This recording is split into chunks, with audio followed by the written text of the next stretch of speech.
नमस्कार मित्रांनो, स्वागत करतोय आजच्या या मिनी ब्लॉगमध्ये. आज आमच्या गणपती सणात खाऊ गल्ली ठेवला ना नितेश राणेन, जो दरवर्षी ठेवता. म्हणून आम्ही गेलेलो बघूक, मस्ती करूक आणि मजा मारूक.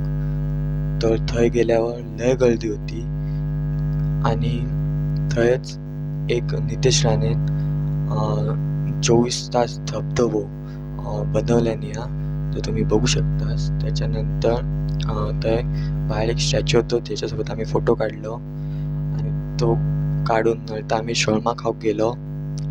शोरमा पण एकदम चांगलं होतं. त्याच्यानंतर भावाक खेळूचा होता, तो भावाक खेळूक दिलो आणि ह्याचं एक मोठं ब्लॉग येईल, तो तुम्ही बघू शकता माझ्या यूट्यूब चॅनलवरती. आणि लाईक करा, शेअर करा आणि सबस्क्राईब करा माझ्या या चॅनलला. चला तर बाय.